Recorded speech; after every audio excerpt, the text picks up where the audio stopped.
Tuzi's next to him, as well as Keemstar. And King, he's gone. He's flying over to the next target here. He just doesn't stop. Into another box fight he goes. And now he's going to reposition here and set up for the prime push. This is ridiculous. Look, he's still going. He does not care, people. King wants to jump into your box. It's his box now! What a beast! What a beast! He's not here to play. Laser's going to go down. King. Bow down. We thought Booga was one of the best box fighters. Hold up, it's time to do some reviews here because King is putting himself on the map here. All I want, Bala, if you're listening, I just want you to do a VOD review of King, okay? Get us a VOD review, please. Hopefully we can just agree on that. Wild stuff, man.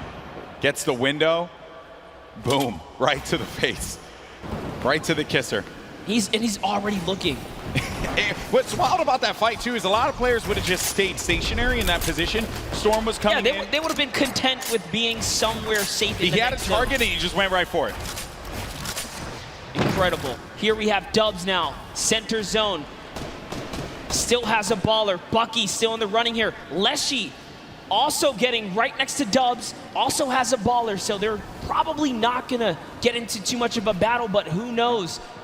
Maybe they'll be Storm baller Surge buddies. is still a thing. Maybe there will be baller buddies. Maybe. But you're right, though, about the Storm Surge. You really are, because if you're not putting in damage, 0 eliminations for Leshy right now. How many fights has he actually gotten into? Someone's going to be above. There's Dubs. Minigun. That minigun goes right through your builds. Very powerful against structures. Dubs, only with 2 eliminations, is actually the match leader, and that's because he's just pinging other players. Yes, just damage leader. And we just talked about Storm Surge. That's why you want to be proactive. You want to shoot at anything that moves. Because realistically, you don't know when you're going to find yourself in that precarious situation where you have to push someone pretty much with, without wanting to. And we were talking about this before we jumped on the cast. I think it was Zayt we were discussing. He's really good at not putting himself in a position, but still to get hurt, but still take shots. And Benji fishy against Storm. First elim for him there. Saw that. He put the trap above his head through the window edit, opens it up and hits him with the pump. And now we're on his perspective. But as we were mentioning before, sometimes from a safe position, go for the shots. Go for the shots. Maybe you get a few takes. Damage perhaps. And King, he's taking fights outside as well. King is still here to play Golden. 2 eliminations. 53 builds for him. Running with that blue combat shotgun. Great range on that item. It's far away, though, from where the half-in, half-out circle is going to be. We're at Zone 5. This is when things start to get a little crazy. What does King have as an option here? Is he looking for people on the move and then punishing them? Maybe trying to get the community launch pad, perhaps, if someone throws that down? What is he looking for here? It really wouldn't even surprise me if he's just looking for elimination to recap on materials right now, because he doesn't have enough to full tunnel across here. Knowing his playstyle, he's probably going to want to push here. And there it is. He actually found a launch pad, so his game awareness was at an all-time high here. And take a look here. Tfue, nice little replay right there. One of his first elims. First point, as a matter of fact, against Kurtz. Tfue on the board. But King, what are the chances of that one? He had a good old community launch pad right there. Great neighbors. Paying attention to what's going on here. Can Tfue make a big comeback for himself here? A little concerned about that player who had edited out. And Tfue did have the mark on him. That guy, though, you hate that one. When you just get focused on so much. You're out and about, trying your best to stay up in this game. And then everyone looks at you, and Tfue again, he's doing damage, but he's not getting the eliminations. Other people are siphoning those away from him. Yes, Prisionero was just snatched from him. That's another point that unfortunately does not go his way here. He does have some shadow bombs though, so he will be able to make it to this next zone. He decides that he's close enough to try and tarp in, but now he becomes the target of the server because he's only building in wood here. People can take note of the structures being used. That will give you an indication as to where they are currently. Our players do build around 2-box metal, perhaps. Metal, the strongest structure. In case you're wondering, maybe you're watching for the first time, wondering what's going on here. Your Game 3 winner, Dubs. 2 eliminations, still has that baller, but it is a very weak baller. I mean, look at that thing, it is cracked up. Not only that, he doesn't have health either. He is very, very weak here. He has tons of materials though. He just has to play for placement to continue to hold this lead that he has right now on the competition.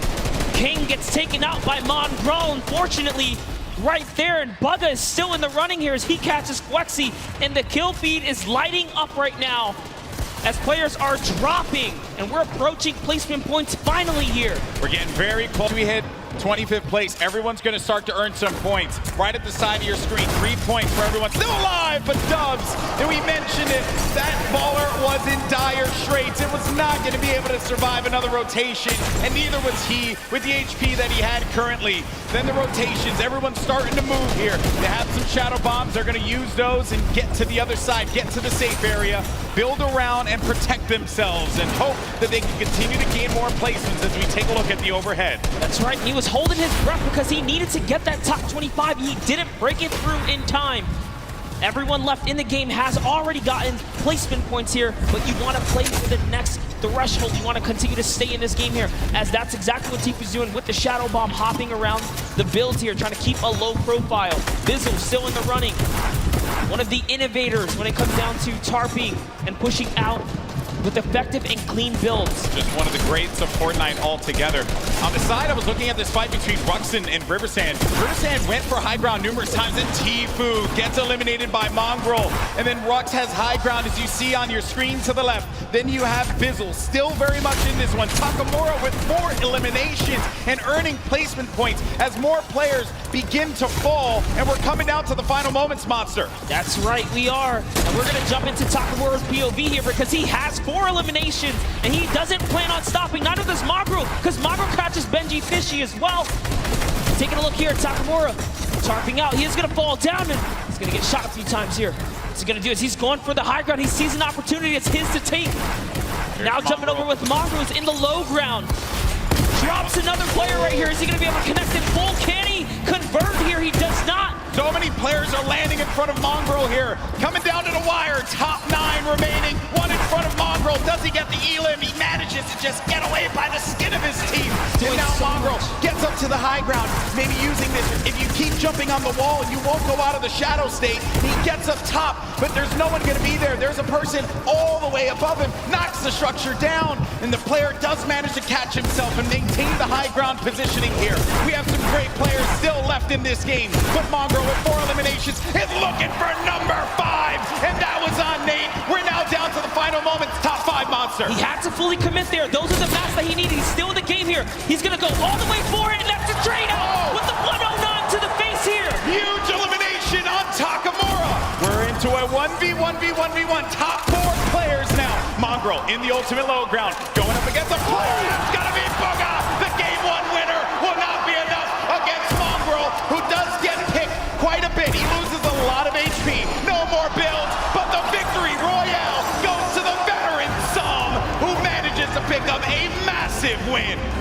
Using the shockwaves in the final moments to snatch the high ground, Som claims a victory, but it's Mongrel who had a ton of eliminations and really was the ruining factor for so many of our top 10 competitors in that round right there. Mongrel was running roughshod in the ultimate low ground, but it's Som, the vet.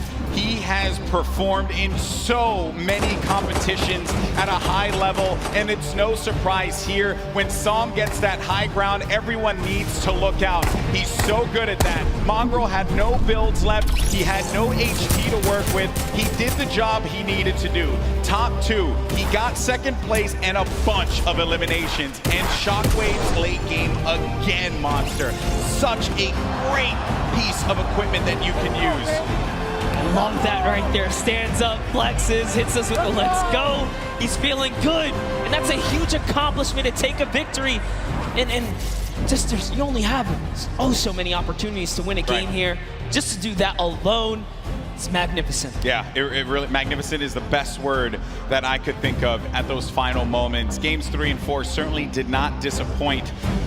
Oh, that was a wild, wild game. Here are the standings, though. Bugha still holding on to first place. Look how far ahead he is. 8 points currently. But Psalm now jumps in to second place. Nate in third. Riversand, who's managed to put together some great games, is in fourth. Rux as well. Epic Whale in sixth. Skite and Dubs get knocked down to 7th and 8th. And King, who has been very aggressive, is in 9th. And then Peter Pan from South Korea in 10th place. Doing so good. The last player we saw in 11th place, Epic Whale, shot himself up to that front page, guys. So don't count out Andretta, Benji, Savage, or anyone else here in the top 20 because they have what it takes. Look at how close the point threshold is. Yeah. Everyone is in the running for top 10 right here, and that's life-changing prize on the line here. The stakes are so high. Yeah, the gap is so small, and these players have the capability of being able to get into the top 10.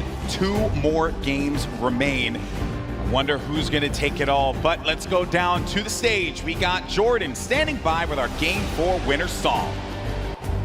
And a huge Game 4 win for Psalm. Now sitting at second place in the standings, feeling really, really good right now. We're just talking about that high ground take. You said I didn't think that it was going to work, but real domination right there at the end. What was your thought process going up against such a stacked final 10 people? I mean, some of the players that were there are all capable of clutching this up. After I got the high ground, I was just focused on playing safe, make sure I don't lose the high ground, make sure no one impulses up to take my high ground, and then I let everyone on the ground do their thing, and then I clean up. And the cleanup was real. Back to you, Golden Boy and Monster D-Face. Always a pleasure to hear from Psalm, a veteran in competitive Fortnite and doing it once again. No shocker there.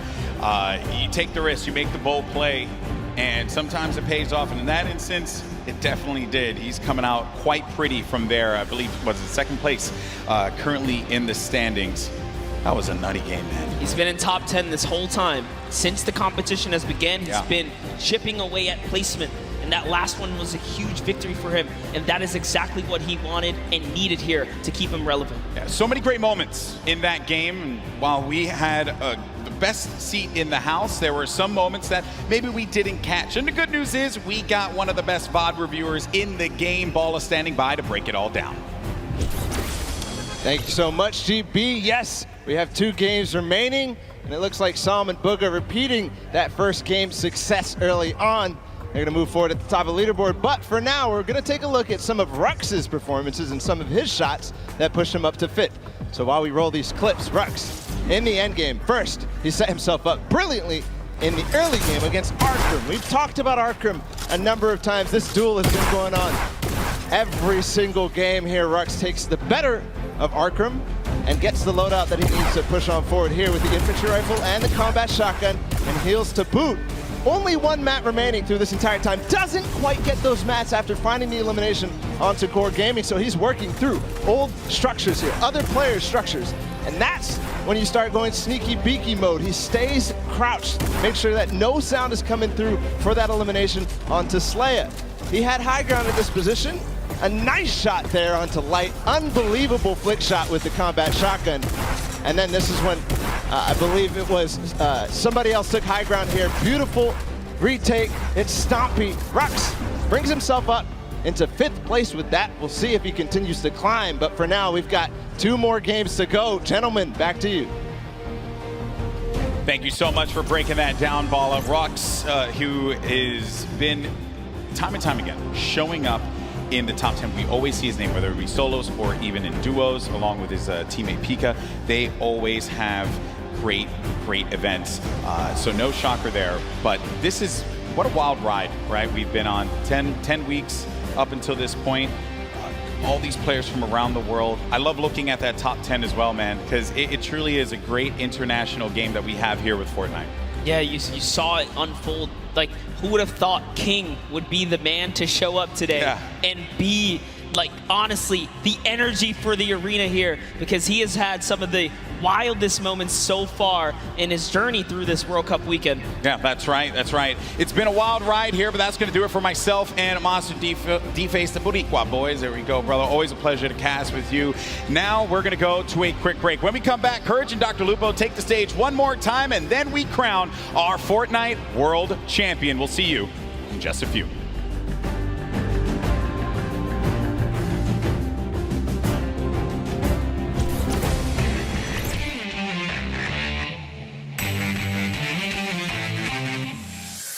Hello, Fortnite fam. I am PookieFace_. I am joined here at the front of house with David, and we're going to talk a little bit about how all of these systems work, how we are bringing the Pro-Am, Creative Cup, and the World Cup to you guys this weekend. So David, nice to meet you. Thank you for joining me here. What do all of these buttons do behind us? Tell me a little bit about what all of the technical things are here.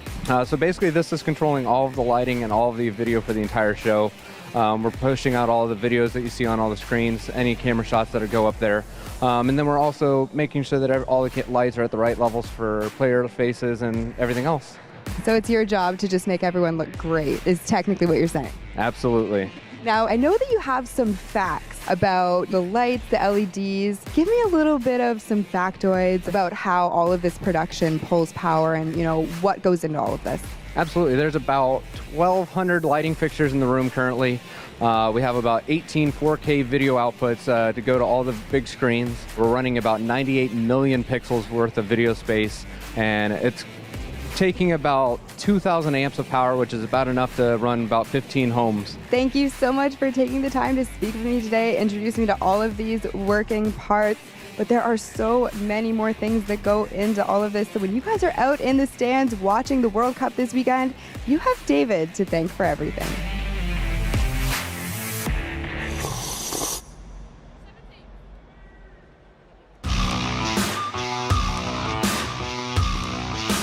Dub said, look, I've qualified.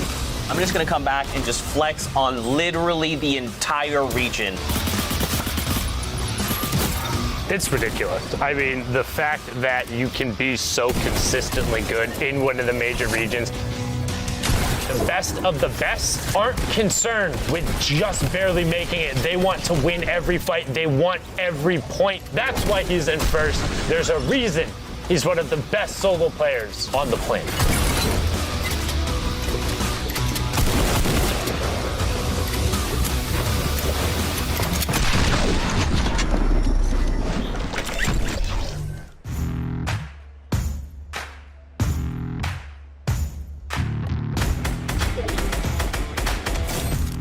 안녕하세요. 저는 이제 팩스폭스라고 하고요. 저는 아시아 서버에서 이제 뉴욕 진출했고요. 이제 나이는 17살입니다.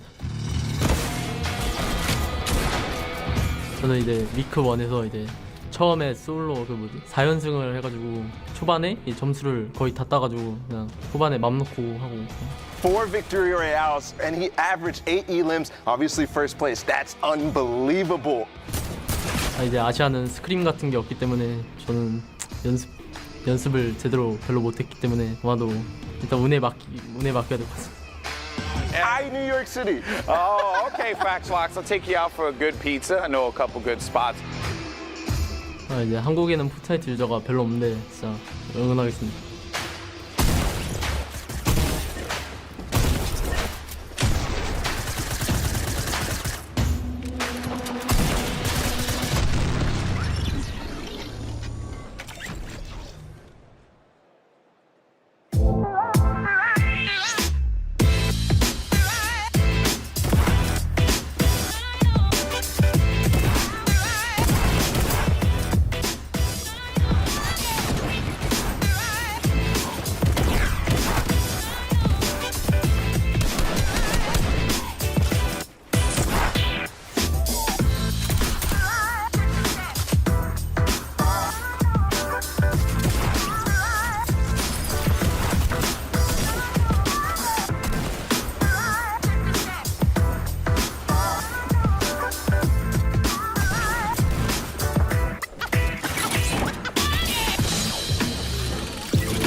Hey Fortnite fam, BallTW here to get in the nitty-gritty of competitive Fortnite. The final circles in competitive Fortnite are packed tightly with both action and players, all fighting to get the victory royale. Let's introduce one of the most common techniques used to outlast your opponents in those congested final zones. What is tunneling?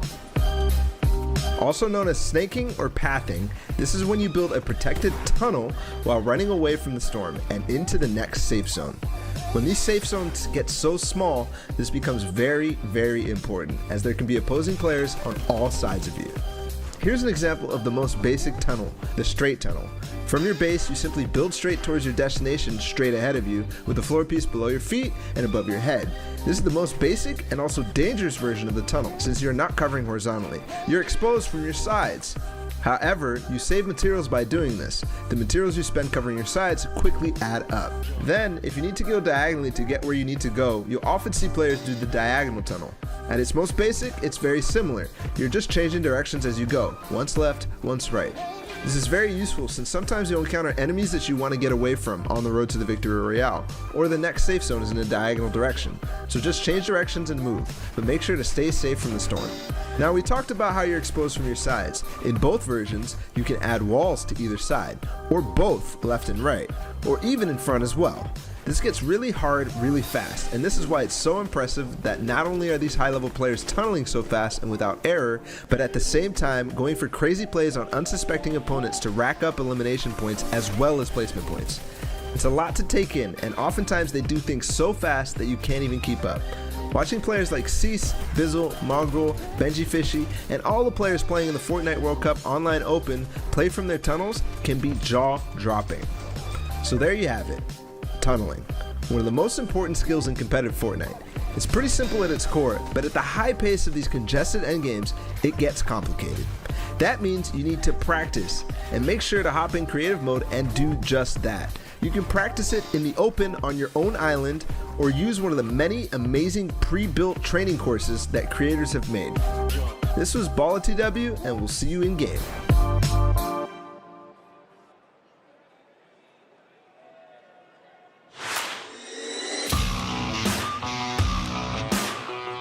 My name is Turner, aka Tifu. I qualified from the North American East region. This is not. Wait. Trying to sneak him in. Can you get him to drop it? Oh my! What is that angle? He hits all of the shots. The day I qualified, I was pretty hyped. I didn't even believe it was real at the time. I don't know. I was just kind of streaming, grinding, doing my own thing, and I tried my hardest and succeeded, I guess. Landing all the way up top, drops in. 100. Follow through on the shot. Literally reading my mind.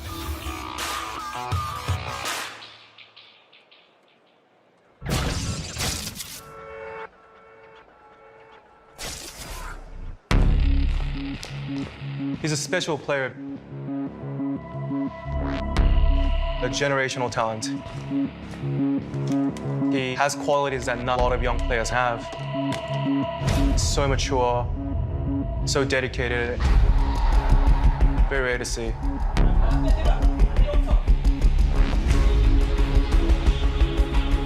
힘들어. 안녕하세요. 저의 이름은 김도환이고 플레이어 닉네임은 후드제이입니다. 나이는 그리고 14살입니다.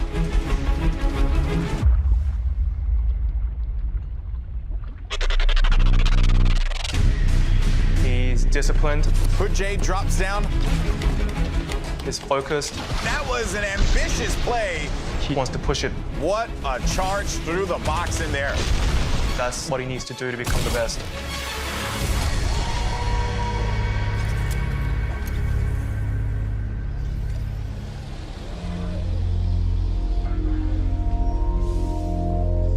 여기 간 다음에 제일 중요한 거는 이걸 타고 여기부터 먹어.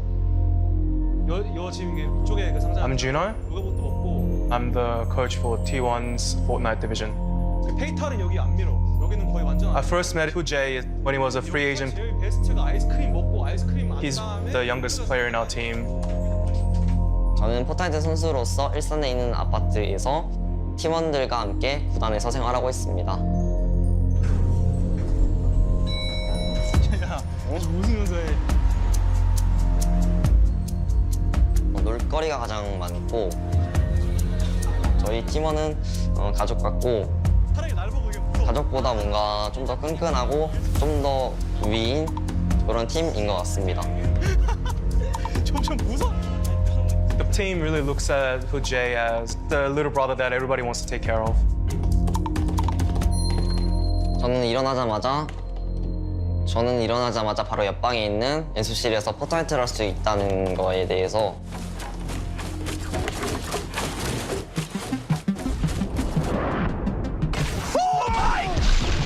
His tempo is quite a bit faster than a lot of the other players. Hood-Jae runs on forward. 아무래도 건설이라든지 편집이라든지 그런 부분이 좀 재미있어서이기도 하고 제 목표를 달성할 수 있기 때문입니다. 저는 포트나이트 게임을 시작할 때 이기자라는 목적으로 많이 시작합니다. Tags him and brings him down for the victory royale. He wants to always be creative, always change up his playstyle and steal the tempo from his opponents.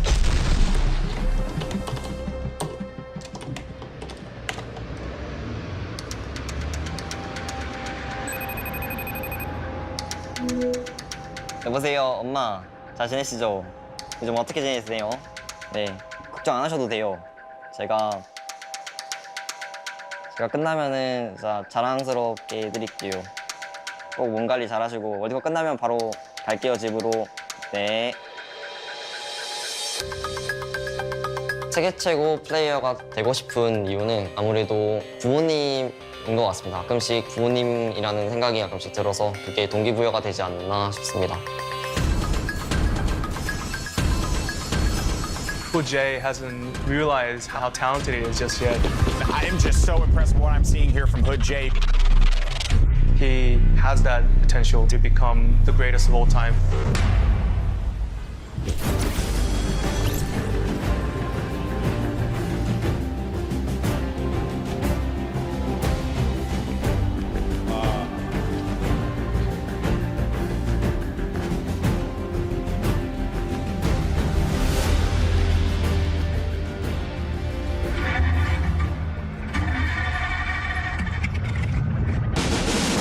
Ladies and gentlemen, it all comes down to this. Millions watching across the world. On the biggest stage. Every single player out here, an absolute gamer, Jack. We've never seen anything like this.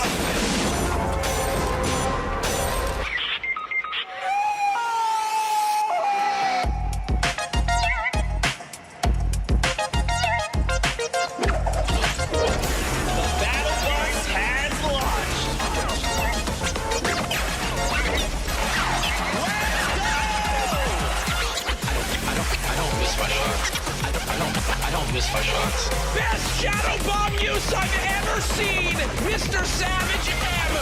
I don't miss my shot. I don't miss my shots. He's the player there. Run down the storm. Jump. Finds him. Yeah! Qualifying for the World Cup was a major step for me to actually help out my family. I'm so happy we made it. This is literally like a dream. I was freaking out. It was awesome. Ooh, someone messaged me.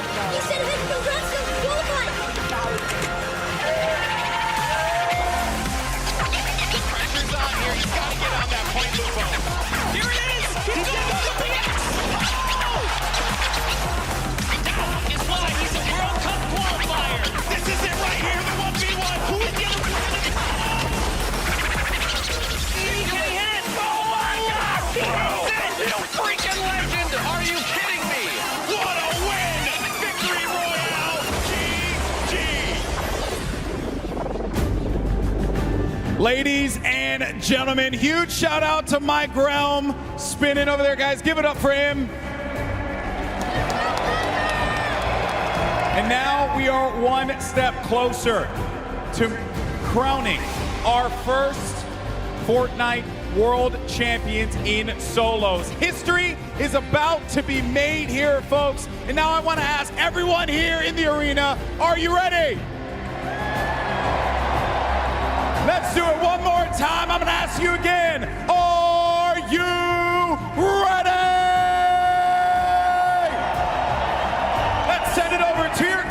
winners for the last 2 games, Courage and Dr. Lupo. Over a year ago, the Fortnite World Cup was announced, and here today it culminates in the final 2 games of the solos competition. $30 million in prize money this weekend, and in 2 games, Dr. Lupo, we will crown another Fortnite World Champion. We've seen a ridiculous number of plays from everybody on the field. Yep. Even moments like King going out, literally the first eliminated 1 game immediately after, just slaying out in the lobby. We love to see gameplay like that. Very aggressive from a number of players that honestly a lot of us didn't even expect to show up on the board. You have to remember though, every single player that has qualified for the solo finals here at the Fortnite World Cup in New York City is at the top of their game. 40 million people played through. This is what's left, the best of the best of the best. We know the storylines continue throughout this lobby of the 100 best players in the world. We have 2 games left. Our standings, well, they're very close, and Sundown's going to update us on where they lock up. Thank you so much, Lupo and Courage, with only 2 matches left to decide who is the world champion solo player, who is the best of the best of the best. We're gonna take a look at what the standings currently look like and what needs to happen. So the first thing you're gonna see right away is the runaway train Bugha up top. 1 victory royale, leading the pack with 15 eliminations at 37 points, 8 points clear. But we talked about it a little bit yesterday and a lot during the qualifiers. What is a reasonable game to expect? We've seen a lot of the victory royales today actually coming from more passive players. They've been getting around 11 to 12 points apiece. We've been seeing high volume eliminations happening in the early and the mid game. But right now, looking at this board, Peter Pan sitting in 10th place right now is just off of the mark. He's 16 or 18 points off. With a reasonable game, he could challenge towards that. Let's take a look at the second page, because then from 10th to 20th, it is a 4-point difference. Mongrel with a fantastic performance in the last game pushes himself into contention, and this top 20 is the line where you will see an increase in that prize bonus. You want to be at minimum on this page when all is said and done. 2 matches are left. We have already seen world champions crowned in creative and duo. Who will be the ultimate victory royale and who will take home the title? We're gonna throw it back inside and see the final 2 matches. Lupo, Courage, let's take it home. Thank you, Sundown. The standings so close, all for the coveted trophy that you see on your screen, the title of Fortnite World Champion. 15 million just for this solos competition, 3 million for first.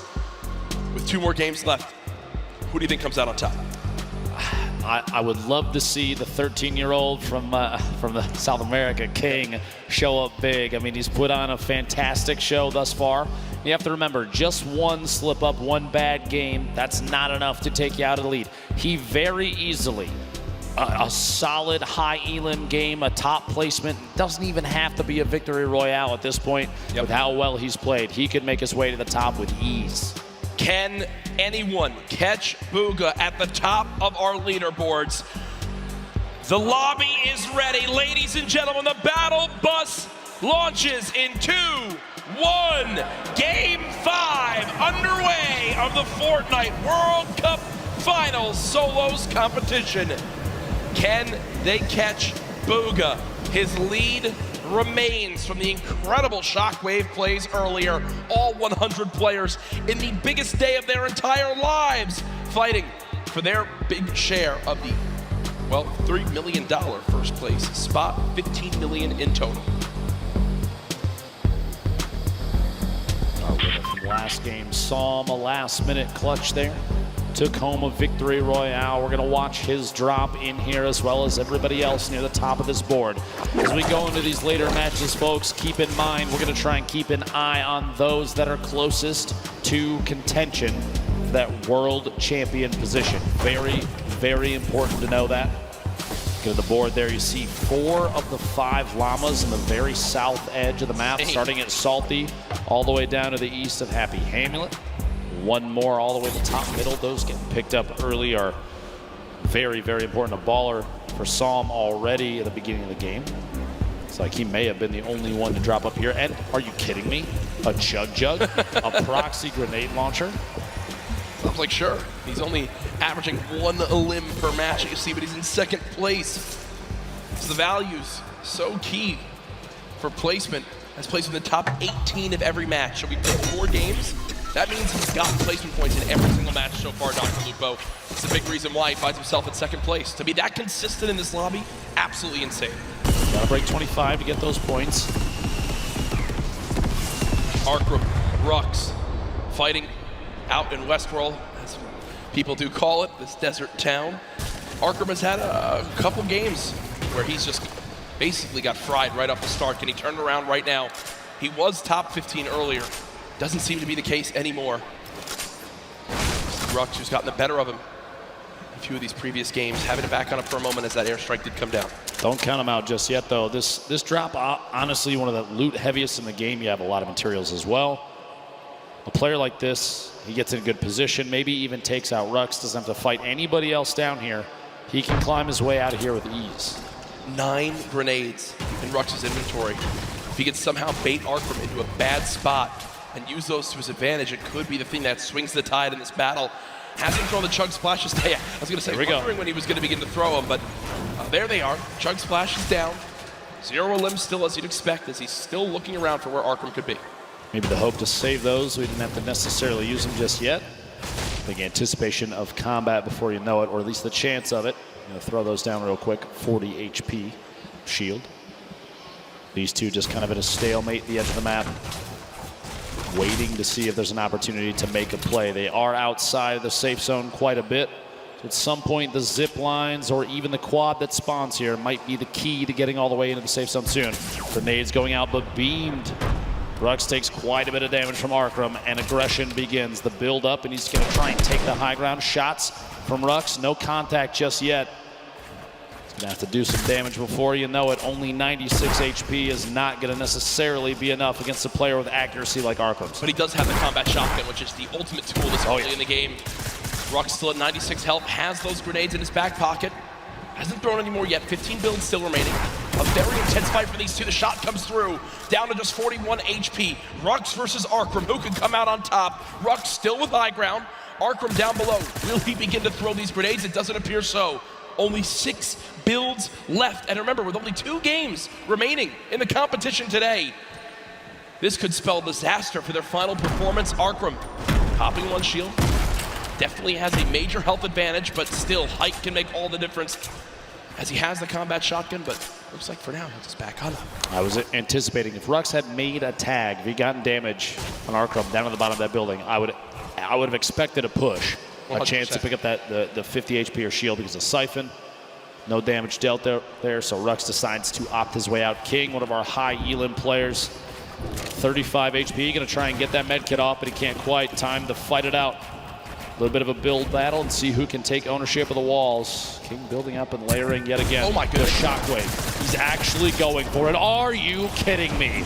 Lunezi goes down, and King back up to 85 HP. What a play. On the World Cup stage. Yeah, the kid. He just shockwaved to the sky and tried to hip fire hand cannon his opponent. With 35 HP. Are you kidding me? With 35 health? Talk about confidence. It's such an insane play that it catches the opponent off guard. Stompy trying to push on in. I believe this is Dubs on the other side of the wall. Stompy gets the wall, gets the elim. Down goes Dubs. And also in the elimination feed, Aqua, our Fortnite world champion from yesterday, has eliminated Tfue. Match 5 out of 6, 1 left. Those players, the 16 that have already been eliminated, they still have 1 game remaining. But our current leader on the standings, Booga, down in Lucky Landing, going to make a rotation away. Avoid any damage. At this point, going to be the most important thing is getting ahead of the game here. As the storm is pressing on in, he's only against 1 other player down here in Lucky. So the opt to rotate out to the west towards the river, probably the best one in this situation. Doesn't want to get challenged. He's got a free rotation up now. Slip is right there. Without realizing it, too, he is relatively close to 2 llamas in the south edge of the map. Wonderful spot, either of them, one on his left, one on his right. I doubt he will since he's going through the low ground, but Bugha, so far, man, 3 out of the 4 games has been fantastic performances. He had one where he dropped off early. Remember, he, was eliminated within the first 10 players in the game, but still keeping his lead because of how well he's performed in the other 3 games up to this point. Teak did show some aggression there for a moment, but decides, nope, I'm going to fall on back. Don't want to take this 1v1 out in the open. Would rather go continue to loot on up, earn more materials because, hey, 45 builds, you think, that's a lot, but not in any case in a competitive lobby like this. And, well, since he fell back, he's able to get himself a combat shotgun. Feel good about that. Clicks in the feed, picking up an elimination on Nate. Down to 81 players remaining as this first circle starts to close. 52 seconds left before that happens. And this first zone, very central on the map. No super drastic rotations need to come on through. Here's a replay from earlier on of how Aqua challenged and eliminated Tfue. Tfue goes for the slurp, Aqua gets the floor, and Tfue stands no chance, can't even fire a shot. And there's the frustration from Tfue, as he knows he has not had the day he's wanted. One of the biggest names in competitive Fortnite, one of the winningest players of all time, getting shut down here at the Fortnite World Cup Solo Final. I would say it's definitely a different playing field than a lot of these players are used to, no matter where they hail from. It's the first time that we've had multiple regions from the entire world all play within the same lobby, the same setups. It's all on land here, so it's just a different scenario for everybody. Especially on top of that, if you have younger players that have never had LAN experience, nerves can potentially play into it. But she pushing in the box, gets inside, and the elimination. Robabs goes down here in Neo tilted. And I like that a lot from Lecce, right? Because he's got 200 HP. He's already done a lot of damage to his opponent. He also does 23 more white damage, HP damage to realize, wait, I have a major health advantage as Bugha begins to dance on the main stage. But he pushes on in, forces the play, and says, you know what, if you have a trap, I'm still going to survive through it. You're so little HP that I know I'll eliminate you, even if I take 150 damage from the trap. Bugha, I mean, I guess this is kind of the mindset he has right now. I'm in first. I've got shadow bombs, I've got a launch pad, I've got everything I need. Banny, if you want to play this game, bro, you can play this game. But Bugha dances, and his opponent says, no, thank you. No dance battle for me today. I'll back on up. It's enough to pressure him to rotate. Imagine dancing and scaring away your opponent. That's when you know you're good at the game. Whenever you dance, you scare me away too, Jack. Don't worry. 73 players remaining as Cease picks up an elimination. A reminder on the right side of your screen, the format for the day. Match 5 of 6. We have 10 points for a victory royale. You make it to top 5, it's only 7. You make it to top 15, that's 5. Top 25 is 3, and every elimination on the board is an additional point. And also keep in mind, ooh, a big 46. The white damage, a good signal for Bugha that player most likely won't challenge unless that's the only thing they have left. No pressure there. Is an opportunity to just rotate away cleanly. Another thing to keep in mind, you see right there, 40% extra materials when farming. You also have a max count of 500 of each material type. So you cannot carry 1,000 wood or 999 wood, 999 brick, 999 metal. No, it's 500 of each material type. Players building inside this new structure, the corpse of the monster that our glorious mech defeated to save the Fortnite island. Hashtag team mech. Ooh, a solid hit there. Scalar going to pressure from above, knowing that ramp was closing it off for just a second. Going to try and take the wall to edit from above. Surprised he's not throwing a stink. Doesn't own it just yet. Very good question. At some point, that's going to have to come out. Maybe pressure the player off of that campfire. Still can't get it. There it is. Still can't get it. These stalemates for taking walls, one of the highest pressure situations because you're on the verge of a box fight in which your opponent, you know they're going to push in. They have a trap that might take a wall and place it. Go for the shotgun shot, 160. The blue pump, very, very powerful. That's a 160 to the jaw right there. That's what people missed about the pump shotgun when it was vaulted. As we all know, recently was brought back into play, and for reasons like that, so good in the up-close fights. It's, for a lot of people, the one spot where it just completely outclasses all other shotguns. Obviously, 4 shotguns in play right now in competitive Fortnite. Storm Surge did pop up, but it went away almost instantly as this lobby has dropped a little bit quicker as things have gone on. People maybe getting more desperate, challenging more early game fights to see if they can get an advantage. Sam, who won our 4th game, using one of these big shields, and look at the inventory right now. Big shields, chug splashes, and I like that a lot. Sam at first decides, you know what, let me use this big shield. I'll get the full 50 health out of it. But because his opponent interrupts it, realizes, well, what's the lesser of two evils? That is popping 2 chug splashes, giving myself as much health as possible, and not playing greedy. I like that from Sam, a sign of a veteran player. You got to take what you can get, and that's a perfect example of it right there. At this point, he's waiting to see if there's an opportunity to sneak a shot through on the surface inside that ramp. He doesn't own it. Every time he does a little bit of damage, he has an opportunity to replace it, and he does, in fact, take it. Push on through, get the wall, goes for the edit, but a big shot from the other side, down to 71. Those chug splashes coming in big. He might have to wait, though, that last one. Don't know if he'll have time to use it. Pressure from the player inside. Rotating down, immediately popping a hole out and getting in his baller. Opts to not take that fight, and probably a very good call, seeing as how he took a ton of damage on the inside where he had a chance to move away. 110 total now. The baller's full HP, though. Here's Riverson. That legendary bolt sniper rifle. 175 total health to take a bit of damage right there. Often set up on the left side of your screen in a metal box. Really, no one can be challenging that. Fully built metal. It's just something that when you see it in competitive Fortnite with how little ammo you have, you're basically like, all right, I'm not bothering you. You're set up. I'm not bothering you. Just don't peek out and shoot at me, because it's almost impenetrable, it feels like, with how little time you have to shoot and how little ammo you wind up having in these games. A replay from earlier on. This is Smeeth in another one of these close box fights. Gets that ramp. Tries to challenge forward. Basically edited into the opponent's box. That's Hood J. And will get the combat shotgun. So a major upgrade from a common tactical shotgun up to a combat shotty. And I'm sure everyone that plays Fortnite knows just how good that is. But back over to Riverson, who's, well, rolling on through the river. I just have to say, I'm a little surprised that he opted to take the bolt over the Shadow Bomb. Looking at late game Fortnite, especially in competitive, oftentimes you see stacks of players on top of each other and no opportunity for a snipe. The Shadow Bomb is going to be a mobility he's not going to have. The baller's gone now.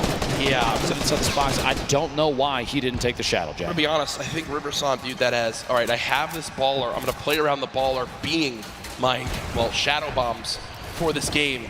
And that's not the case. That was what just happened was the worst thing that could have ever occurred for Riverson. His baller's gone. He's got no movement items left, and now he's stuck on this mountain in a box fight. Just quick note, Epic Whale is currently in 6th position. Riverson in 4th, so this is a battle at the top of the leaderboard, stuck inside a box, a back and forth. And Epic cannot quite find the target. Riverson picking up a big leaderboard elimination right there. That is a moment where I think nerves gets you a little 100%. bit. You mentioned top 6. He's thinking in the back of his head, if I have a good game here, we're moving into the $1 million prize pots. And instead, Riverson wins a fight that looked impossible to win and is now set up on top of a mountain with near max HP. Real quick look back here, Plug, our current leader. Look at the shots through there. Little shakes the hands off a little bit, blow off some steam. As an arrow goes down inside. Very, very accurate player, Booga. See Bizzle, the top left of your screen, one of the more well-known players, like you said, one of the most consistent players, Jack, in all of Fortnite that we've ever seen. With the speed of the builds up here, so we're gonna try and get a little bit of a higher view. Doesn't want to be stuck down too low in case there's players rotating. Maybe some shots on the baller soon. There's pressure being applied on others and ops into that fight as well. And if you look at where Buka is right now, on your mini-map, the closest player on the west side of that zone, safe, and everyone has to move right towards him. Also, 6 minis, near max builds, 4 shadow bombs, 2 launch pads, a shockwave. Booga knows what a fantastic position he's in. If he can make it to late game, he basically has guaranteed placement points. Peter Pan making his way through here. A little bit of a leftover collection. Gonna have to do some picking up on the inside. Pretty lucky finds on the inside here. Quite a few materials. Flint knock. He's got to redeploy a ton of minis. Pretty optimal loadout for both mid-range, up close, depending on who's pushing him. Yep. Positional wise, no launch pads. What a slipstream. No shadow bombs. Does have a slip, but as soon as he's away from that thing, flying, and he is getting attacked from literally every angle on the way in. Players from all sides taking shots. He's gonna have to try and push his way through for an elimination, or get out of this area almost immediately. What a tough spot to be in. Shots from both sides. Puts the trap down in anticipation of somebody pushing in, and literally cannot keep the walls up enough. And that's the downside of being one of the last players to rotate from outside the zone. Everyone who's set up, including Bugha, knows, hey, we just spray anyone. They've got to come this way. They're going to be floating right at us. If the whole lobby shoots at them, one of us is bound to get them. We're all going to get damage tags, and when the Storm Surge just popped up, everyone fiending for a little bit of damage to keep them above that threshold. Thankfully for the players in the lobby, only 2 more people need to drop before Storm Surge goes away, so don't think it'll come into play too much. All I can imagine in a situation like that right now is from the Pro-Am, Tim the Tatman getting shot at from multiple sides. And, yep. It's just... Yeah, that was funny. That was funny when... You were one of them, I think. Yeah, no, my teammate Sean eliminated him. Tim, we beat Tim the Tatman on LAN and outplaced him as we take a look at players stacked up all on the west side of the zone. What people at home don't know is that we were literally looking at Tim as we say that, which makes it better. So, launch pad used by Bugha right away. With 2 launch pads, with all this other movement, he just survived this movement. And guess what? This is a zone on the high ground. It's directly on this mountain. So, for a pretty early on zone, it's going to get awkward right away. Bugha has made it in, but has taken a lot of damage. Will use some minis to get back up to 150. Has made it to the zone. Benji Fishy just below, who's currently top 13 in this game.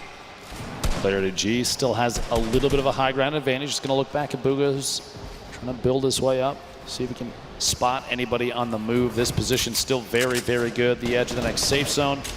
2 seconds until that pressure starts to apply, and a lot of players you see on the minimap have already started to rotate in. They're making their moves now, but shots from Bugha and many others as these players are flying in. Community launch pads, some shadow bombs used in situations like this, and no shield on that player.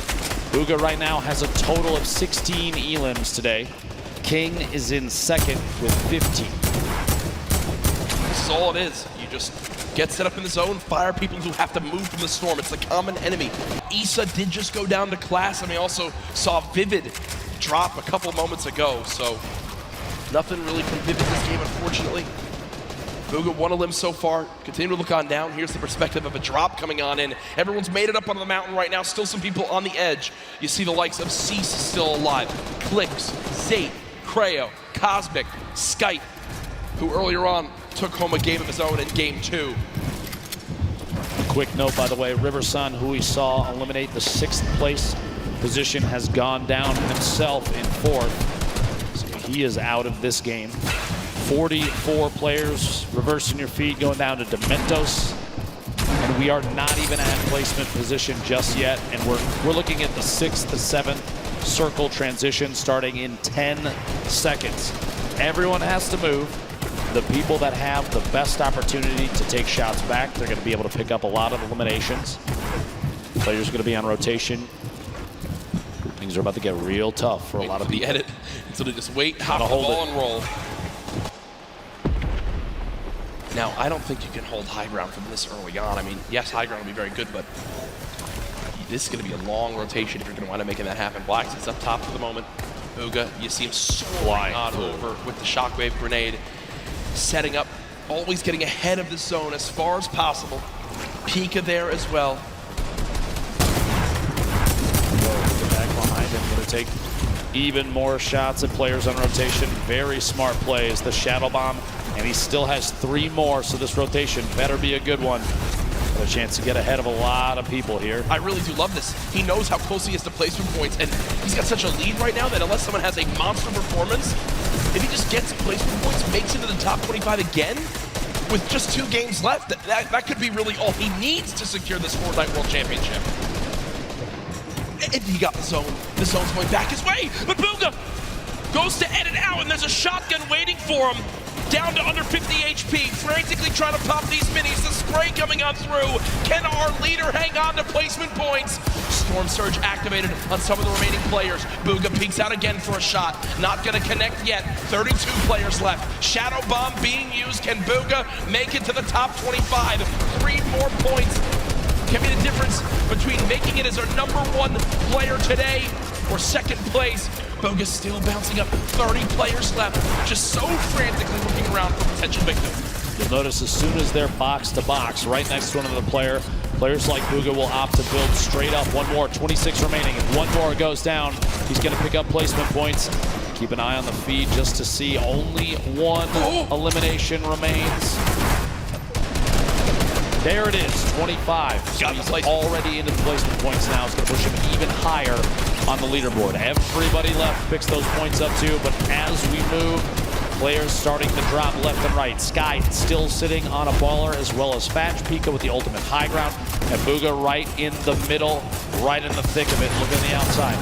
That's a very smart play. In that moment, you have a baller flying up. You don't want those players to hold on to those. Taking the shots to break it out, maybe force an engagement. Only 8 builds. 15 now. Out of builds, no movement items, made it to top 15. For me, this is already a fantastic game for Booga. You've got placement points. Another elimination! How about a second? Booga, what are you doing? 2 elims come in. He's back up to near full HP, and he's in the top 10, and he's got all the materials he could ever need. Booga, how are you making this happen? From no mats and no movement. One player nearby. Booga at 3 elims, still ahead of this zone. He can absolutely win this game, Dr. Lupo. 2 away from more placement points. Opts to drop the extra weapons in his inventory. A gold AR, the green pump, 6 minis, and a campfire. 42 builds remaining, and he's just looking. 5 players left. He is sitting in one of the best spots I think he could have possibly imagined. Creo picking up an elimination. He's sandwiched between Pika, Pisa's, Creo on the ultimate low ground. He's looking any chance to pop through when a player is not looking to get a shot in might be enough. He still has mats. He still has mats, 1 player below. Booga just staying ahead of this. Has only taken 1 score tick so far. Player up top fighting, player down low fighting. Can Booga make the impossible happen? Dodges the trap as well. Taking a little bit of storm damage. Booga's got to make it on in. Has 1 build left, drops on in. Booga, no! But either way, it's all good. Look, he's done what he needs to do. He knows how important that game is. Now we're in our top 3. Pika up top. We were following him earlier on today. Pizzas and Creo all the way down low. 0 builds in Pika's inventory. It's going to be tough. He's going to have to drop in and go for a fight. Cannot connect.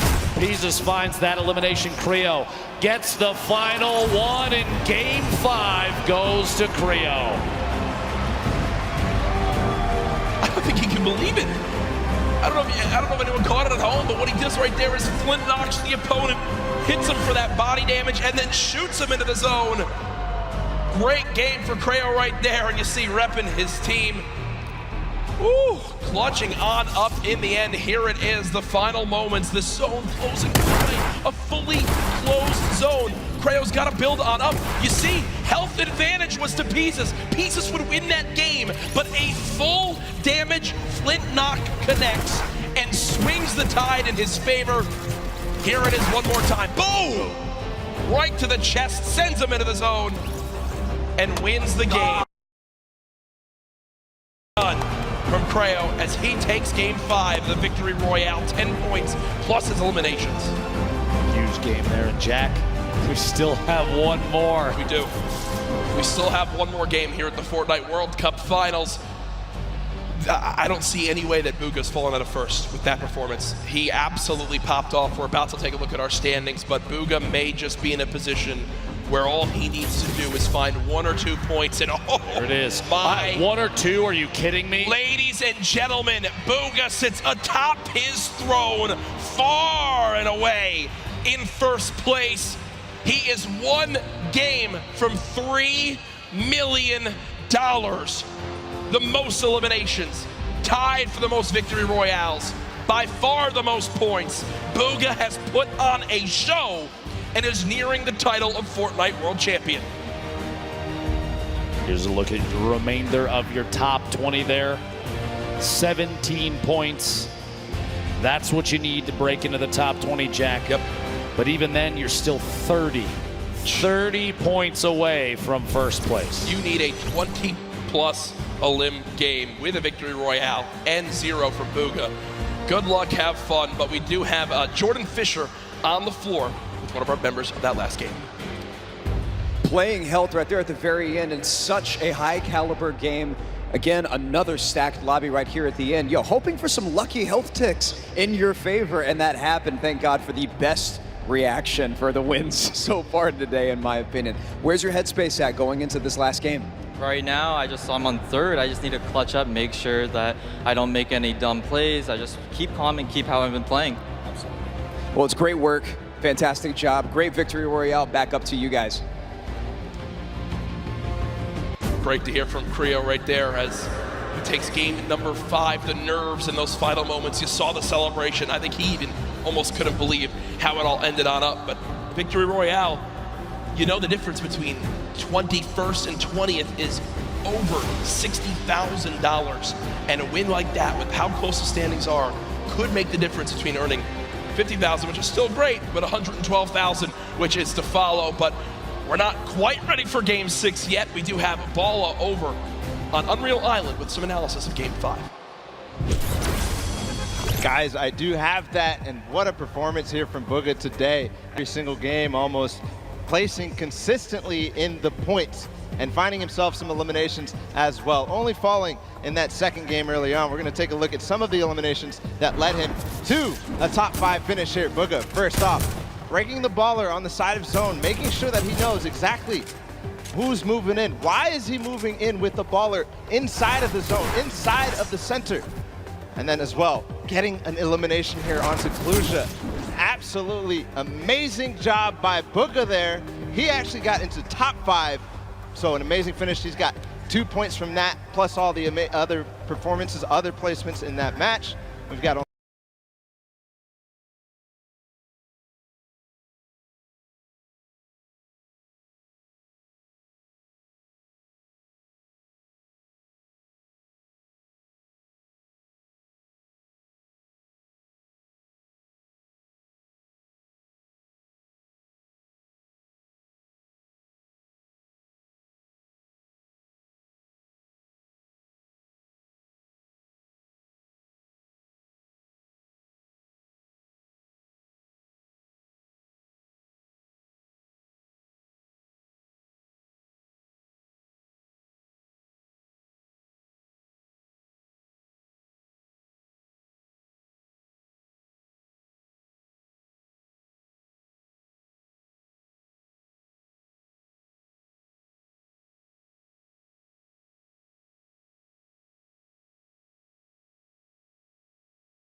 Only one match remaining.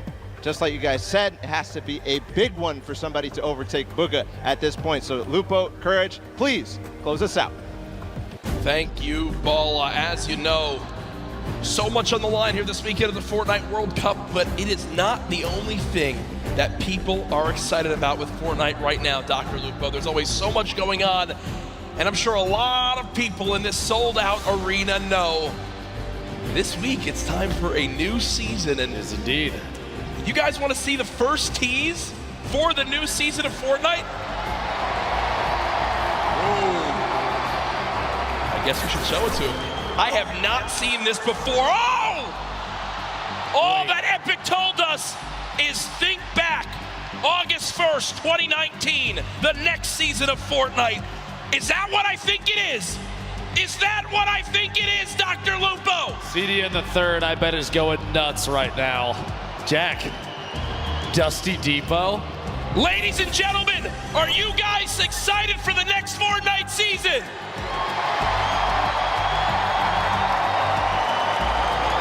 August 1st, all will be revealed. And my God, I got the chills right now. That's the first time we saw that. They didn't show us anything. It is. Oh my goodness, you see how excited everyone is. And we are moments away from the final game. Everything that's happened. You see the leaderboards, you see how far it is. You're Bugha, you're up by so much. What's the rest of this lobby thinking right now? It might at this point be a battle for second place, Jack. Such a lead right now. Bugha showing why he feels as though he deserves world champion. And at this point, I mean, you can't really blame him. He's playing out of his mind, playing incredibly intelligently. Positioning is key, and he's going for placement every single time. He's showing why he's on top of the leaderboard. I can't believe he is so far and away the best. It has been something that I think a lot of people expected him to do well, and to perform this well. Unbelievable in a stacked lobby like this. Folks, use the hashtag Fortnite World Cup. Tell us your thoughts on the teaser we just saw, on what you're expecting from these final games, on your thoughts overall on the World Cup. It has been such a blast to be at this point. I cannot believe the road from where we started to here. These online qualifiers, everyone coming on in, the big names, the teams getting involved. Fortnite competitive is at a fantastic point, and with the millions watching online, I think it's a testament to how well it's doing. Yeah, absolutely incredible. You see a look down at the players getting ready for their final match of the day. 6 games total, the end of this next and final match. We will find out who the Fortnite World Champion in the solos competition is. If you're online, make sure you give some shout outs to those that you think can climb the board. It is still anybody's game. We've seen crazy comebacks before, and it would not surprise me to see it again. Jack, going into this last match. Yes. The nerves for some of these players probably at an all-time high. Yes. You have to realize there's going to be more after this, though. Oh, there's for sure. got to be more after this, Jack. Yeah, this is not the end by any means. Yes, it's the biggest event in Fortnite competitive history, but there is still a bright future for this game. The new season coming out, more and more to be announced, I'm sure, very, very soon. All I know is the players are getting loaded on up and ready. You see them all looking around. What an experience this must be for all of them, their families in attendance. So many people here I've met this weekend, Ben, have been. It's their first ever gaming event. You know, not a lot happens in the Northeast because of, well, to be quite frank, how expensive it is to run events in this area of the country. But Epic do it, and they did it in style. What a fantastic venue. The marshmallow performance earlier. I saw how excited everyone was outside at the fan events too. It's been so cool, and I've been a part of so many competitive gaming events up to this point. This might be my favorite. This might be my favorite. I'm saying it right now. It's touching, Jack.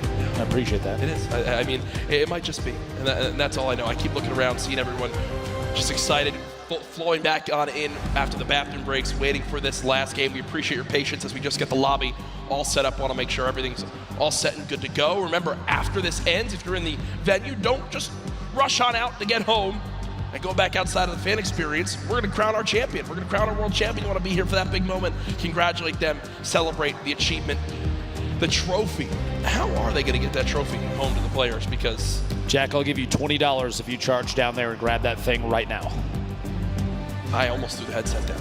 I almost threw the headset down, and I thought, you know what, if I don't do that, my career is much more worth it, I believe. So again, you know, look at these lobbies. We played on these setups the other day. You know, you can't really creative. You can just sit there. So you're looking at the leaderboards, and we're used to in-game tournaments, right, where you can go and see the prize pool and see how the split works. The solo and duos you see there on the screen, the solos, you know, competition is there. You click compete, and the prize pool pops up in-game at $3 million for first. And that's where it first set into me that we were actually at the World Cup final. Yeah. When it's right there on the screen in front of you, it's real. Two of the fan favorites, Dubs and Mega, on your screen right now, and I gotta love that kid's hair. Yeah, I mean, I wish I could have hair like that. There's Issa, who I know has quite the loyal following online. Some people were excited to see him perform this weekend. So much pressure for these guys. I look at the fans around the venue, everyone excited for these games to continue. I think the skins in the background of Chicken and Raptor were battling with the Thunder Six that provided to some of our fans in the venue today. Creo again, our winner from that last game. The thoughts going through his head right now must be, I've got to rise this leaderboard. I've got to get as high as possible. Reverse, recently announced a member of TSM. Always seems like something's going on in Fortnite competitive. Now I think a lot of people wondering too, what's next to come, right? Is it more solos and duos? Is there going to be more of a focus on trios? I know a lot of people have been looking forward to that. Do teams now switch up after seeing this performance? Do you think teams begin to switch up if they're going to play trios on who they should have on their squad? One of the things I noticed watching the few trio tournaments that we've seen over the last couple weekends, teams really have kind of mixed who they typically play with. That being said, one of the things I love the most about watching those is that the groups, it's always changing. And I think that exemplifies just how connected the competitive community really is. A lot of these players, they're all friends. We see, Skeptic holding up the L to the camera, which is very funny, and people doing emotes on each other after elimination in game. But at the end of the day, there's really kind of no bad blood between anybody, because they all recognize they're all here for the same thing. It's a competition. On top of that, it probably doesn't hurt that they all take home $50,000 at a minimum, right? Every single player. So that definitely can't hurt. But real quick, before we move on, Jack, I just want to ask, did you ever think that any of these players, the list of names, do you think we'd see these players at this event? I mean, we've watched them grow and change over 10 weeks of qualifiers. We saw people kind of rise up out of nowhere sometimes. And the other side of that, we have players like Tfue, who've been well known for forever. It's amazing to see the list. No, for sure. There's players that I think a lot of people expected to make it in, but didn't. All I know is there's been one player who's dominated so far today. It's Booga, and Sundown is over on Unreal Island with a breakdown of how he made it to this point. Thank you so much, Lupo and Courage. And with one match left in the Fortnite World Cup final, one match to put everything on the line, the Sentinels player, Booga, has dominated the entire competition. He said from the very beginning, I don't care what's going on. I'm going to do me. I'm going to challenge every single player. I'm going to play aggressively. I'm going to look to get in their faces, get in the end game. The player who qualified made a name for himself after the host and continuing running through. Let's take a look into eliminations and how he's been able to build himself a 15-point lead over the best of the best in the world, and he's doing it by intelligent rotation, getting to the far side of the zone, and then hitting his shots. Kid, Bugga says, bring the rest of the lobby on. I'm looking to go aggressive. We talked about King and his shoot first mentality, but the difference between King and Bugga is Bugga chooses his spots when to go. He knows when he needs to hold off, when he needs to be safe for a second, and when he can go aggressive. You see him stall just for a minute there against Creo, who's pushing in to the top 3, and he is able to execute the game plan, come up with the victory royale, and keep pushing forward. Now again, right now, he has 0 elims, able to pick up one right there, but he's chasing back into the storm. He's not looking to run forward, he's looking to catch them afterward. And same thing there, dropping down, picking up Kinzel, breaking the trap. And this one in particular, incredibly well done. With the infantry rifle, laying down the shots, able to pick that one up. And the one thing I really like to see about Bugga afterward, every single time he hits those shots, real quick, he's just making sure he gets everything clean. No sweat going on him, no sweat indeed, because he is sweating out the rest of the lobby. If you see Sentinel's Bugger running at you, you need to be defensive or disengage, because he is not letting it go. He wants the top spot. He wants to be your wire-to-wire leader, and he wants to name himself the best Fortnite player in the world. One more match left. Lupo and Courage, take it away and close us out. Great stuff, Sundown. Gotta tell a story of how our player in first place has made it this far. Again, we appreciate your patience as we just get a couple things sorted in the lobby, but I believe I've received word. Everything is set. It all comes down to this. Millions and millions played online. Only 200 qualified for the Fortnite World Cup Finals, and this is the last game. The battle bus has launched one more time. The Fortnite World Cup Finals ends right here.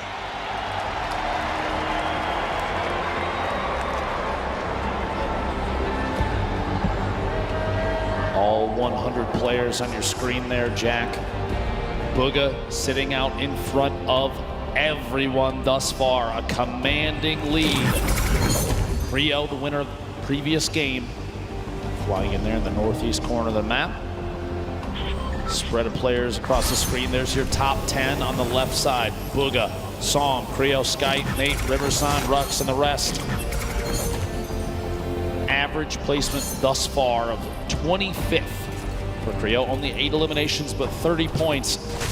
Enough to put him in 3rd place thus far.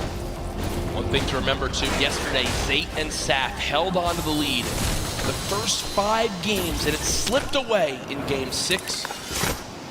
Booga has been in the lead for all 5 games. He has never lost the first place spot.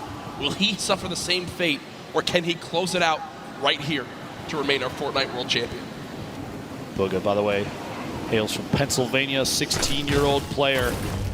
Sentinels qualified the very first week for the World Cup. He's probably just got his first part-time job to try to start earning money to buy himself a car. But instead, after this, could walk away with $3 million.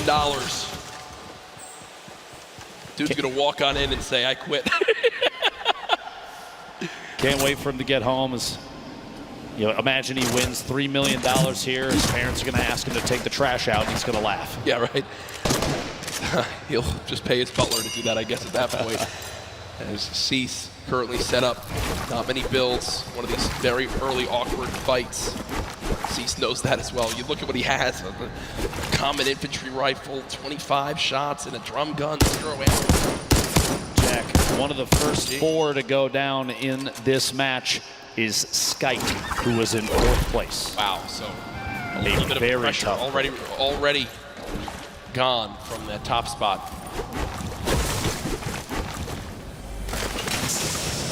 Cease just looting for the moment. 2 chug splashes. If I do, as he throws them down, can you see all the players surrounded outside the sunny steps of the map? Cease continues to bounce around for the moment. Not many AR shots left. Will get some out of the ammo crate, which is good. Everything counts. And the farming of stone continues. Moffin and Zate outside of Loot Lake, just fighting on the outskirts of it. Moffin just kind of building, walling against any pressure from Zate. Doesn't want to get caught on rotation. Interesting loadout, that gold combat very early. That's a very solid pickup to start this match. Single shockwave remaining. Legendary grenade launcher. Drum gun in hand as well. I mean, talk about a great starting inventory. As we do swap on over. Blaster in a fight. Side pressure plant. One more player nearby, only at 73 HP, but again, when you're in this far into the tournament, you kind of get to a point where you just got to go for it. You've got to just force an engagement. You got to get the points up. Shot comes on through. Not able to get it done as of yet. Blaster still healing up. We'll have bandages to get back up to, I think, 75 HP. The feed, it looked like Tfue picking up an elimination. Let's see here how things play out. 90 players remaining. The first circle starts to close in 50 seconds. Bandaging on the egg. Blaster just hanging out here. That player down below, gonna see if he can take shots here in a second. T-Chub's gonna roll all the way down. Looks like no engagement gonna happen here. Yarko, Sledwicki, two players that have faced off against each other a number of times. Gonna go for the wall and in fact get it. Gets the angle inside and pushes on through. A solid aggressive play from Sledwicki to pick up his first elimination of Game 6. Very clean, and that will end Yarko's Fortnite World Cup run. Solid performance earlier on. We'll see where he stacks up with the rest of this lobby when it's all said and done. Reminder, this is our final game here tonight. Use the hashtag Fortnite World Cup. Get it trending just like yesterday alongside the millions of people watching online. Sam, who is our player as well, near the top of the leaderboards. What can he do in this last game? Can he make the trek to try to catch up to Bugha, who was 15 points ahead in first? Pika 1v1. And angled down through a handful of edits here at Mega Mall. He's going to push around the side and try and make his way inside Mall itself. Pika earned 12 of his total points in just the last match, and I think that says a lot about what is possible. In 11th place when we rolled into this game, Pika trying to find a way inside, pushing down through the outside. Maybe does in fact get the wall replace. Are you kidding me? Used the shockwave to get down the wall that the player inside was smacking out with it. That's unbelievable. He basically called the bluff. Fast. He called the bluff. The guy was trying to break the wall. Sick was like, okay, break the wall for me. I'll just replace it my own. And he does just that. Pika, full HP, 2 slurp juices, 6 minis, a very good assault rifle, the shotgun, but it looks like the aggression doesn't end here. Wall instantly broken. Pyramid's placed as well. And he can just continue to play these box fights. Really use the shockwave to try to drop down his opponent again. He's done it once. Wouldn't surprise me if he used that same tactic here soon. At this point, 100 HP, 100 shield. I do not blame him for being aggressive here. Knowing that players may be a little sparse in terms of loot, he's trying to track Keemstar on the outside, rotating around the edge of Mega Mall. These two players going to end up on top of each other before you know it. Oh my gosh. Floor loot. Okay. A heavy sniper rifle. And another slurp. Okay. He's looking for it. It's like Batman. See him watching. He's waiting.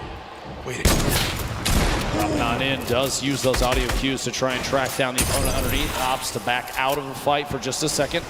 Get a different angle. Pika's awareness inside Mega Mall is insane. Knowing exactly where his opponents are and exactly when to push. Already picked him 1 elimination using those skills. Gonna see if he can find a second player in the slip. Going for the snipe. Oh, and he can't quite connect. Imagine what would have happened in this arena if he hits that shot. Death. He dabs after it. And he dabs after it. He's like, all right, this is mine. See you guys. As Hood J, the only remaining player in the Mega Mall area. Pika just going to go back, loot on up.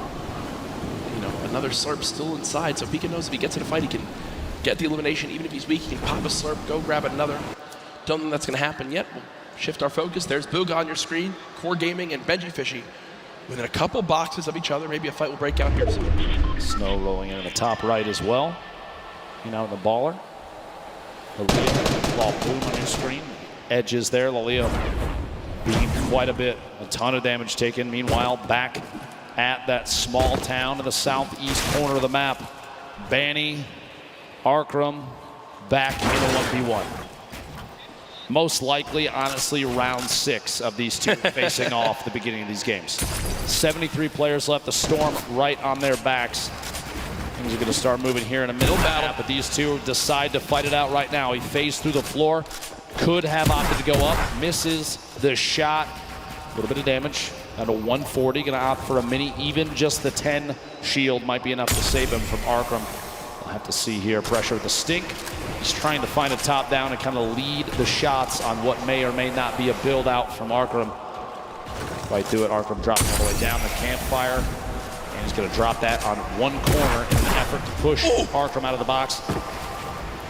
Unbelievably, honestly, what a shot from Arkram, the bottom there. A quick edit on the ceiling, shot comes through. Health very similar between the two. Slight advantage to Arkham right now.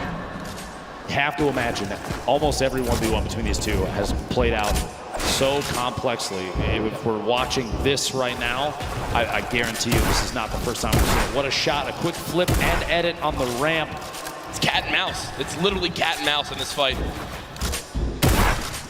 This is one of the most insane 1v1s I think I've ever seen. 64 HP remaining. Bandy's gonna have to back all the way to the top. Maybe the campfire down. Just a second gets dropped in. Gonna have to wall against that. The ramp to save him.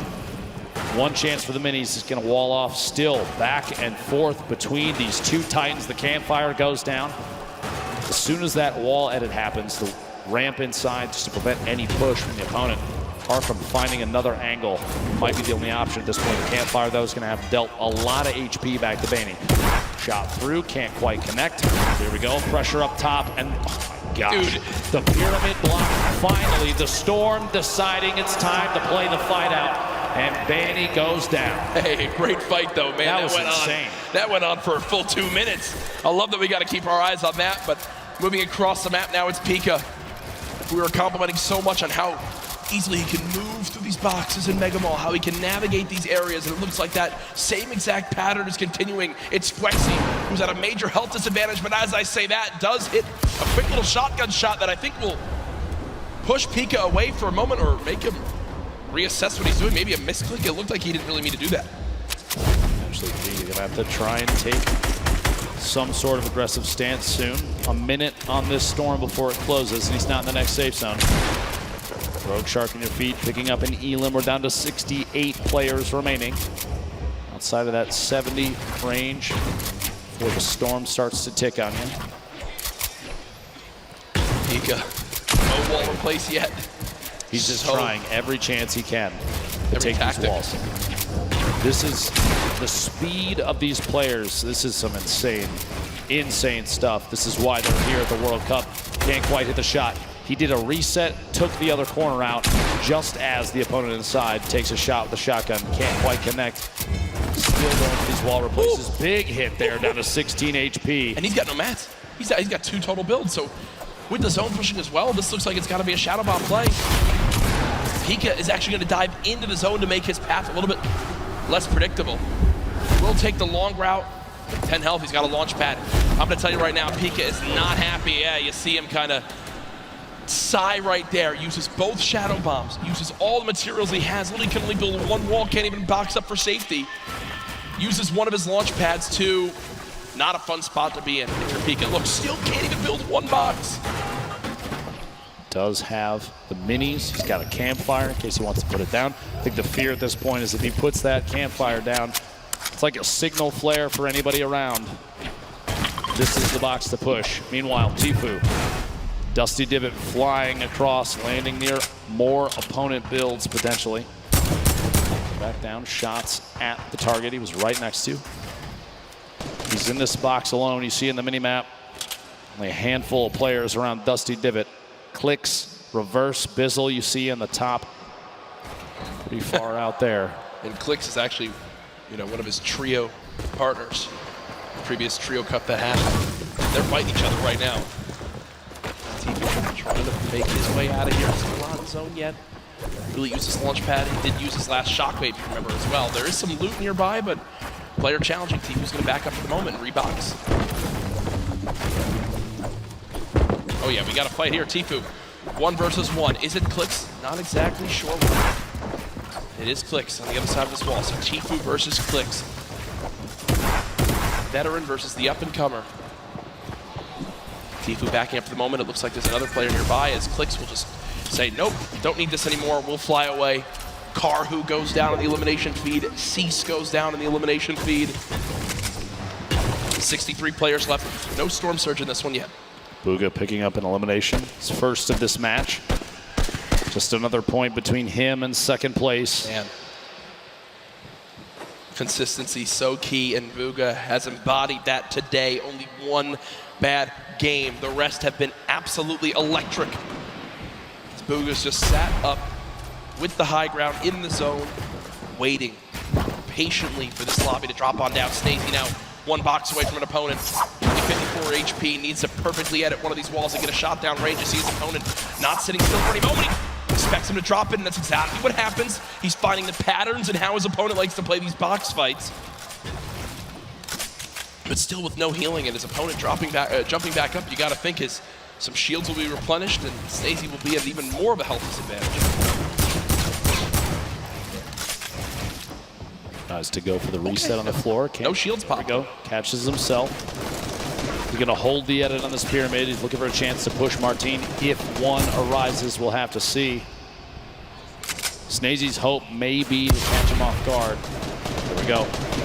Here's the Shadow Bomb. Going to rotate up and away. Use that redeploy and try and make his way into the safe. HP's not quite safe yet, but now it's the chance to look to the right.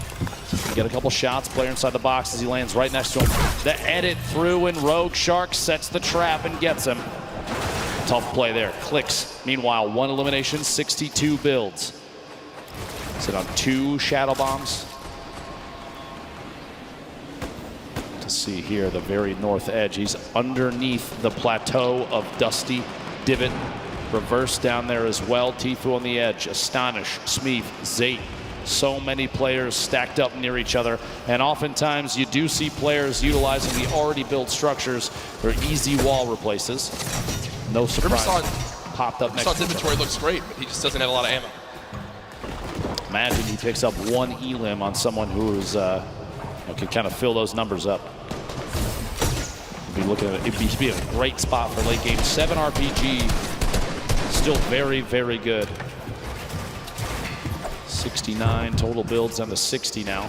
56 players remaining. Ladies and gentlemen, this is the final game of the solo competition here at the Fortnite World Cup. It literally all comes down to this. 5 players will become millionaires right after this game. Tfue just picked up his 3rd elim. Still has a launch pad, some great loot on the player that he just took down. But he doesn't have the zone again. He does have 2 launch pads, and I'm going to use one of those. He wants to make sure he makes some of those placement points, and there it comes. Launch pad used. Will Tfue get beamed? Right, this is one of those moments where you're just thinking, Ben, please don't shoot me, please don't shoot me, please don't shoot me, please don't shoot me. Looks like he'll make it up through unscathed. Literally flying past the windows of opponents, going to land on top of the second structure. Somebody underneath. Start layering up 86 builds, still has another launch pad. Has a boogie just in case maybe a baller rolls past close enough. He can boogie the player directly out of it. Try and pick up that elim, jump in the baller and roll away. Even in a clutch situation, the Boogie Bomb can give you an opportunity for a free shotgun shot on someone that may be unsuspecting. The loadout here, look at this, 2 campfires, 10 redeploys, 2 shockwaves, 6 minis, but no medium ammo, Jack. A crazy note with Booga. When the Fortnite World Cup qualifier started, Booga qualified in League 1, in NA, in 1st place. From the moment Fortnite World Cup started, he finished atop the North America region. And now in another spot again where it can happen, and he's just dancing up top. He knows really this is his to take unless someone has legitimately the best performance ever in the history of a Fortnite competitive game. Booga should be our Fortnite World Champion. Tfue and Benji Fishy fighting on the bottom right of your screen. Sam, who's trying to contest and take that throne. This was the replay, did get his 1st elim of this game, and you see the fist bump right there. That was Clicks who gets cut down. At this point, 51 players remaining. This lobby is going to get very, very tight.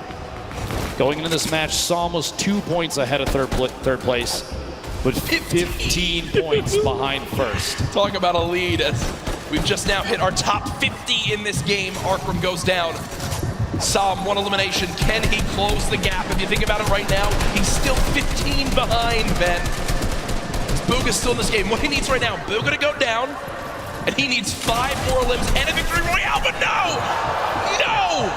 Psalm gets caught off guard. It's Zate, and as that happens, Booga gets a limb. The pieces are falling into place, and Booga's about to call checkmate. Tfue on your screen here, 3 eliminations. Still has the launch pad, sitting on a pretty similar loadout. Not a lot has changed as he's waiting, biding his time, looking for eliminations up above the rest, though. Booga hasn't had to move in 5 minutes. Nope. He's had a height, he hasn't had a move in 5 minutes. He's sitting so pretty. Here's that a limb that we missed when Sam got taken out. And are you kidding? Look at him laugh. Look at him absolutely laugh. Quick one tap on Storm on the move. It's a gift. Is it his birthday? That's about as free as it gets. Bugha might be the luckiest player with zone placement I think we've ever seen in a competitive Fortnite match. Sitting atop his tower, a castle of metal, unthreatened. And he built it with metal earlier, and he just kind of hoped it would work out this way, and it did. He's been sat here for so long. It basically sums up the leaderboard. This is the leaderboard in the game itself. Bugha on top, nobody nearby, no threats, nothing. Now with the zone moving, everyone soaring. And this is where it picks up quick, folks. The final moments of the Fortnite World Cup. We're watching Bugha. Oh, please. Imagine. Picking up a pair in the feed there. Fledermoys and Dubs both go down. Gonna be two very good eliminations there. 38 players remaining. Top 25 is when placement starts to come in, and Bugha is looking for shots on everybody flying around. Still has that high ground advantage. Peasus and others looking to try and contest it. Benji Fishy moving up as well. Ballers still rotating the low ground. Tifu making his way across. A lot of damage coming in. Only 1 minute in the inventory and 15 builds remaining. A tough spot for Tifu. He's so close to placement, but can he survive? King with elimination. Player count continuing to drop. Bizzle, Takamura, Zayt picking up multiple eliminations. 30 players remaining. 29 to get closer and closer. Benji Fishy goes down. Tifu eliminated in the box. Kurtz picks that one up. That will end Tifu's Fortnite World Cup. Zayt drops off high ground for the moment. Bugha's still alive in this game in the bottom right of your screen. Still a max HP. He's made it in the top 25. At this point, it's basically a victory lap. Yeah, he's getting beamed out of the sky, but he doesn't care. He'll drop on in, pop some minis. King on the top right had 6 limbs. The guy's an absolute brawler. The 13-year-old should be so proud of how he played today. Lol Boom up top. Crew, the double qualified player as well. Picking up another elimination. Takamura goes down. Bugha now into your top 20. Mongrel, your Fortnite World Cup is over. Vivid's still alive in this game. It's Crew with 4 limbs atop our leaderboard right now. Has most limbs of who's still alive. Bugha there as well. Has all the ammo in the world, not a lot of materials. Let's see how he weasels his way out of this one. Ball Boom, the ultimate high ground. T-Chup going for a challenge up top. Does in fact take it over. Meanwhile, Bugha, box fight for his life. A little back and forth here. He's waiting to see if this player rotates out. There it is, a big shot. Another elimination. And he's got near max materials. Kidding me. He's gonna trap the ball. Oh, the ball escapes. The absolute scenes right now. Bugha still moving through, and at this point, it's a sign of respect. We've got to watch this man continue to dominate. A statement is being made. Dr. Lupo at the end of this game, he'll most likely be crowned the best Fortnite player in the world. I've never seen anybody play in a competitive Fortnite match with a smile on his face like this kid right now, but he is absolutely dominating every single player he's run into thus far. Looking for a shot here. Quick couple little edits. Rotating back away, pressure from above, and he's immediately going to wall that off. The kid's top 10. He's smiling. He knows it. He knows it. Absolutely ridiculous. 9 players left. Unrelenting is Bugha. Hasn't dropped out of first since today started. There's all the remaining players. Running low on materials, but he still wants more. 4 limbs in this game. Box it up for a moment. Pyramid comes through. Bugha still alive. Shots going down. Can't connect with that one. 1 build left. The final moments of Fortnite World Cup. Oh my gosh. Bow down. Surprise. Bow down to Bugha. Doesn't even matter. 4 players, 3 players remaining. It's a fight out for the victory royale in game 6. 2 left. 1v1. Crew still in it. T-Chup as well, back and forth. And it might come down to a heel off. T-Chup dropping down those campfires. We'll see here. Crew following it all the way in, and T-Chup goes down. Crew with a victory royale. Crew with 7 eliminations and the Victory Royale. The monster performance at the end of it. That could have just secured him hundreds of thousands of dollars, maybe even over $1 million by just that game right there with how he does. But ladies and gentlemen, there's no way anyone beats him. Your Fortnite World Champion, Booga!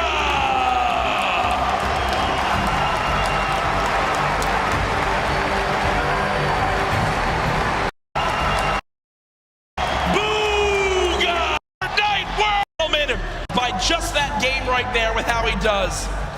But ladies and gentlemen, there's no way anyone beats him. Your Fortnite World Champion, Booga!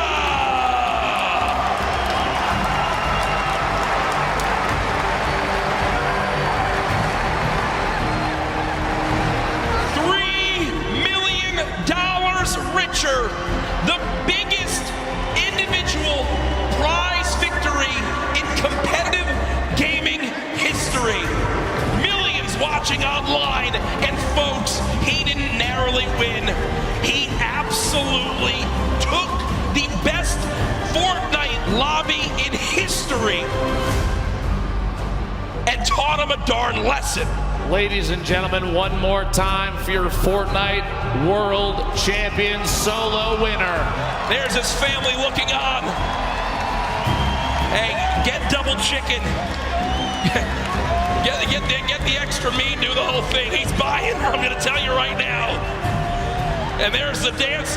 I don't know what that is, but I'm gonna bet his dad if he's got boots like that. And that's what it's all about. Booga hasn't moved, as we'll probably need security to get him to leave this arena. Ladies and gentlemen, let's give it up again for Booga, your new Fortnite World Champion.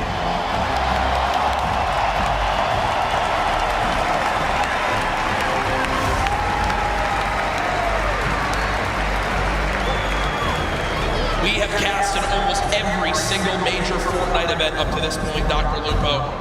I have never, ever seen a performance come close to that. So far and away, the winner that literally, them backstage didn't even have to calculate it. It was done. Immediate. Normally, folks, we do have to wait a minute or two, and they need you to triple check. They went right to it. It was absolutely.